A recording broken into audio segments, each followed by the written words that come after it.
Muy buenas, en esta oportunidad vamos a brindar una breve capacitación sobre la participación en las utilidades, considerando que ya estamos próximos a que las empresas comiencen a realizar los cálculos para el pago entre los meses de marzo y abril.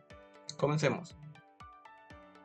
La base legal que sustenta este pago está conformada por el artículo 29 de la Constitución Política del Perú de 1993, también por el Decreto Legislativo 677, el Decreto Legislativo 892, el Decreto Supremo 009-98-TR. ¿En qué consiste la participación de las utilidades? Consiste en que es un derecho reconocido en el artículo 29 de la Constitución Política del Perú, que tiene por objeto que los trabajadores accedan a las ganancias cuando las hubieran de las empresas. ¿Qué empleadores están obligados a repartir utilidades? Todas las empresas del régimen de la actividad privada, que cuenten con más de 20 trabajadores como promedio en el año, que desarrollen actividades generadoras de rentas de tercera categoría según la ley del impuesto a la renta, que en un año hayan tenido ganancias. ¿Qué empresas no están obligadas a repartir utilidades?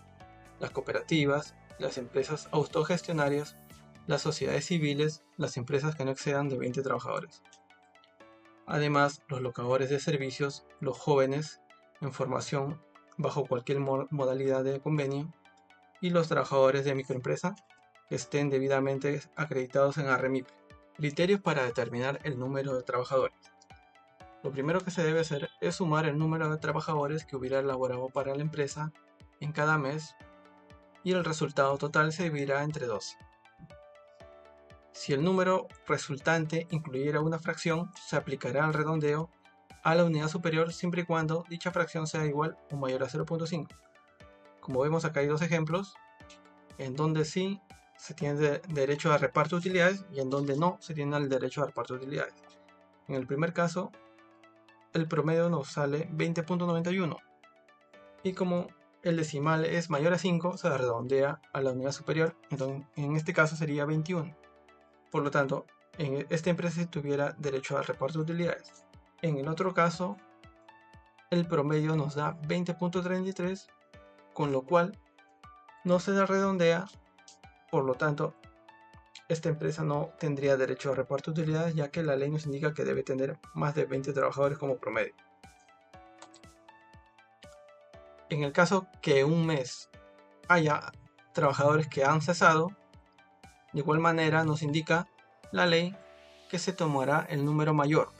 Ejemplo, si en el mes de noviembre se inició con 20 trabajadores activos, pero durante el mes cesó un trabajador, terminó en noviembre con 19 activos, pero la ley indica que se toma el número mayor de trabajadores. En este caso sería 20 trabajadores que estuvieron durante el mes de noviembre. Entonces consideramos de esta manera para cada mes y de igual manera en este caso no tendría derecho a reparto de utilidades, ya que el promedio es igual a 20 y la ley nos indica que debe ser mayor a 20. ¿Cuál es el porcentaje a repartir en caso la empresa esté obligada a otorgar utilidades? Las empresas pesqueras están obligadas a repartir un 10%, las agrarias, dependiendo del rango de años, como ven acá, en el 2021 al 2023 fue de 5%, del 2024 al 2026 es de 7.5% y a partir del 2027 será del 10%. Las empresas de telecomunicaciones 10%, empresas industriales 10%, empresas mineras 8%, empresas de comercio y restaurantes 8% y empresas que realicen otras actividades 5%. Las empresas que están obligadas a repartir utilidades, el porcentaje de reparto está condicionado a la actividad principal que desarrolle cada una de ellas. Es decir, si una empresa tiene varios rubros, el porcentaje que se usará para el reparto de utilidades será de la actividad principal que realice. Los días computables. Los días computables son los días efectivamente elaborados, salvo los días que la ley indique que sean considerados, como son los días de descanso pre y postnatal, los días de descanso médico por accidente de trabajo o enfermedad ocupacional. En el caso de los días de enfermedad común, eso no ingresa.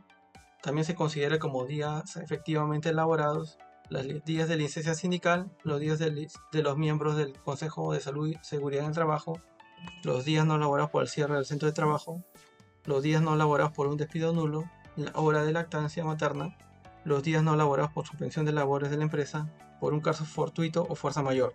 Cualquier otro día no se considera como efectivamente laborado. Tratándose de trabajadores que laboran a tiempo parcial, se sumará el número de horas laboradas de acuerdo a su jornada hasta completar la jornada ordinaria de la empresa. En el caso del personal no sujeto al cumplimiento de un horario o a control de ingreso y salida, no será de aplicación el artículo anterior, debiendo considerarse como días efectivos de trabajo todos los laborables en la empresa, salvo prueba de lo contrario. Ejemplo, si en esta empresa hay trabajadores part-time de 4 horas, para que tengan derecho a utilidades se debe sumar sus periodos de 4 horas hasta completar la jornada de la empresa. Es decir, si son 4 horas cada día que ellos trabajan, 2 días de trabajo sería equivalente a un día de utilidad. ¿Cuáles son las remuneraciones computables?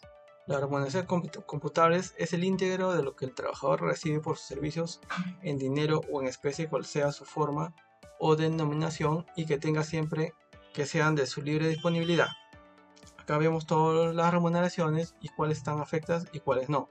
Toda remuneración que está afecta a salud, AFP, ingresa a las utilidades. En el caso de las remuneraciones que están solo afectadas a quinta, no ingresan a utilidades, salvo el único concepto que está afectado solo a quinta y que ingresa a utilidades es la gratificación.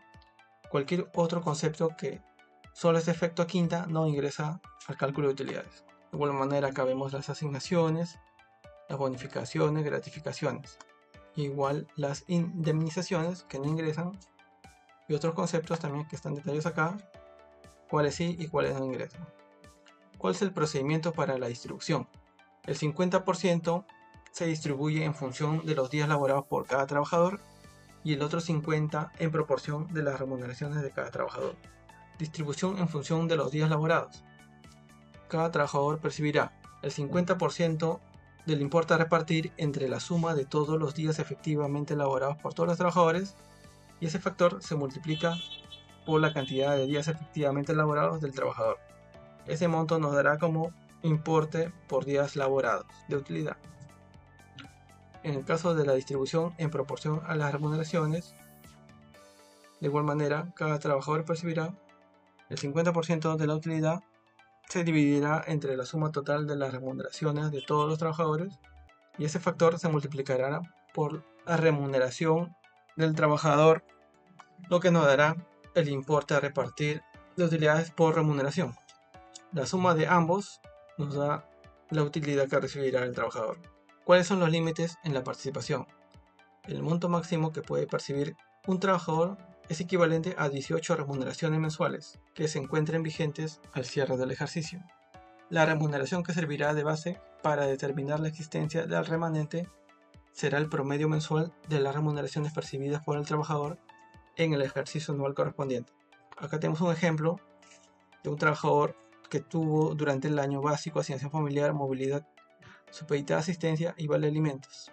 Para poder calcular el tope de las 18 remuneraciones, consideraremos los conceptos remunerativos. En este caso, solo sería el básico asignación familiar, ya que la movilidad supeditada asistencia está solo afecta a quinta y el vale de alimentos de igual manera, por lo tanto no ingresan a las utilidades. Sumamos todo lo obtenido en el año de básico y asignación familiar, le calculamos el promedio. En este caso no varió el básico, sería 2000, tampoco no varió la asignación familiar, sería 102.5, sumamos y multiplicamos por 18, y en este caso el tope para este trabajador sería de 37.845.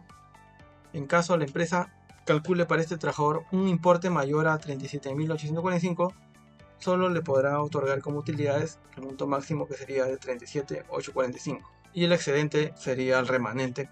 ¿Cuál es el plazo para el pago? La participación que corresponde a los trabajadores será distribuida dentro de los 30 días naturales siguientes al vencimiento del plazo señalado por las disposiciones legales para la presentación de la declaración jurada anual del impuesto a la renta. Es decir, del último día de vencimiento de la declaración anual del impuesto a la renta, la empresa tiene 30 días calendarios para pagar las utilidades. La hoja de liquidación. Al momento del pago de las utilidades, las empresas entregarán a los trabajadores y extrabajadores una hoja de liquidación que precise la forma en que ha sido calculado. ¿Cuáles son los requisitos mínimos que debe contar esta hoja? El nombre o razón social del empleador, el nombre completo del trabajador, la renta anual de la empresa antes de impuestos, el número de días laborados por el trabajador, la remuneración del trabajador considerada para el cálculo, el número total de días laborados por todos los trabajadores, la remuneración total pagada a todos los trabajadores y el monto del remanente generado por el trabajador, de ser el caso. Prescripción y tratamiento tributario. Las utilidades prescriben a los 4 años, es decir, desde la fecha de pago, el trabajador, en este caso que está cesado, tiene 4 años para poder reclamar el pago de sus utilidades. Pasado estos 4 años, pierde el derecho. En el caso del tratamiento tributario, la utilidad es un concepto que está afecto solo a quinta categoría. En el PLAME podemos apreciar que hay dos casillas para la declaración de las utilidades. La 0910, que es para la participación de las utilidades pagadas antes de la declaración anual del impuesto a la renta, y la casilla 0911, que es para declarar las utilidades que fueron pagadas después de la declaración anual del impuesto a la renta. Bueno, eso sería el resumen de la participación de las utilidades. Espero les sea de su agrado. No olviden de apoyarme con su like y suscribirse al canal. Gracias.